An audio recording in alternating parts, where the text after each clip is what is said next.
দেরিতে হলেও কোচবিহারে পুজো উদ্বোধনে দেখা মিলল নিশীথ প্রামাণিক সহ বিজেপি নেতৃত্বদের।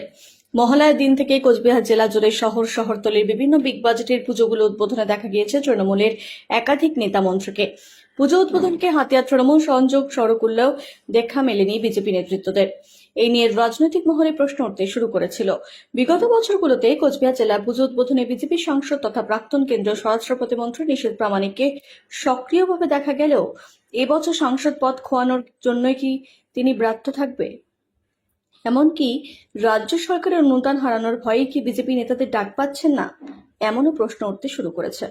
বিগ বাজেটে দুর্গাপুজো উদ্বোধনে ডাক না পেলেও গ্রামীণ এলাকায় পুজো উদ্বোধন করে জনসংযোগ সারেন প্রাক্তন সাংসদ নিশীথ প্রামাণিক। মঙ্গলবার পঞ্চমীর সন্ধ্যায় মাথাভাঙ্গা 2 নম্বর ব্লকে নিশিগঞ্জ 2 নম্বর পঞ্চায়েতে পশ্চিম ভোগমারা নিউ চৌরঙ্গি ক্লাব ইউনিটের পুজো মণ্ডপের ফিতে কেটে সূচনা করেন প্রাক্তন সাংসদ নিশীথ প্রামাণিক। নিশীথ প্রামাণিক বলেন, গ্রামের প্রান্তিক মানুষের সাথে পুজোর আনন্দ ভাগ করে নিতে প্রতি বছরই গ্রামে যাই, এবছরও তার ব্যতিক্রম হবে না। নিশীথ সভা মঞ্চে উপস্থিত ছিলেন জেলা সভাপতি সুকুমার রায় সহ স্থানীয় বিজেপি নেতৃত্ব।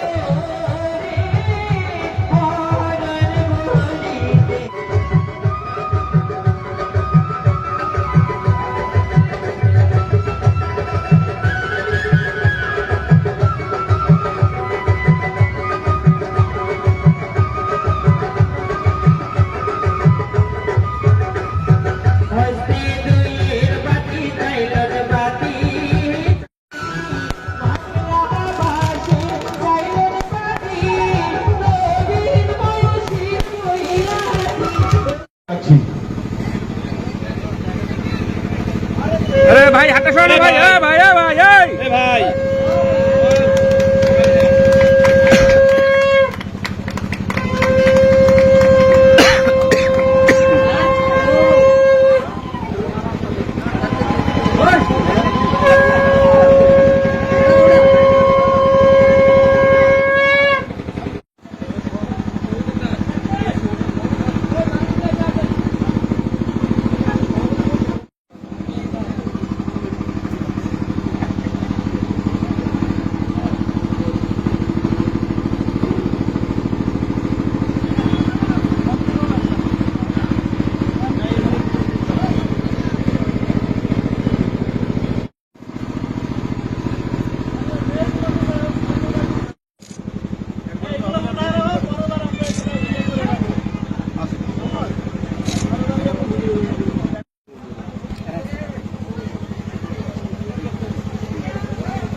ধন্যবাদ।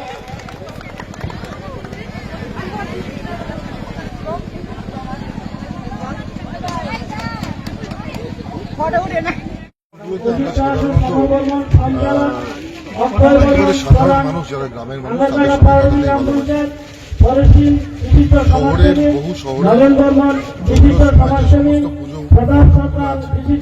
বিশেষভাবে শহরে সেখানে সাধারণ মানুষের একেবারে প্রান্তিক যে সমস্ত গ্রামগুলো রয়েছে সেখানকার সাধারণ মানুষ তারা কিভাবে পুজোগুলো উদযাপন করছেন, তাদের সঙ্গে আনন্দ ভাগ করে নেওয়া, এটা কিন্তু আমার বরাবরেরই রুটিন থাকে, বছরেরও তাই রুটিন রয়েছে। গ্রামের যে সমস্ত পুজোগুলো রয়েছে যেখানে একেবারে নিষ্ঠা সহকারে মায়ের পুজো যেখানে হয়, যেখানে একেবারে সাধারণ মানুষরা উৎসবে মেতে ওঠে, যেখানে মাটির শ্রদ্ধা বন্ধে একেবারে সাধারণ মানুষ তারা সেই মাটির থেকে উঠে এসে এখানে পুজো করে, মায়ের পুজোয় যারা নিজেদেরকে অর্পণ করে, সেই মানুষগুলোর সঙ্গে এই পুজোর দিনগুলো কাটাতে আমার খুব ভালো লাগে। যে কারণে প্রত্যেক বছর আমি একই রুটিন আমার থাকে, সেই রুটিনে এই বছর চলছে। বিভিন্ন মণ্ডপে গ্রামে গ্রামে যাবেন, প্রত্যেক গ্রামেই তো এসেছি সেটাই। এবং এরপরে আমাদের আরো একেবারে হয়তো রাত 1টা বেজে যাবে, এবং গতবারও দেখেছি রাত 1টার সময় গ্রামের পুজোতে গিয়েছি, ছোট ছোট যারা শিশুরা তারা জেগেছিল। এবারও নিশ্চিতভাবে আমরা রাত 1টা-1:30 যতটাই বাজুক না কেন, যেখানে যেখানে কথা দিয়েছি সেই পুজো মণ্ডপগুলোতে নিশ্চয়ই আমরা যাব।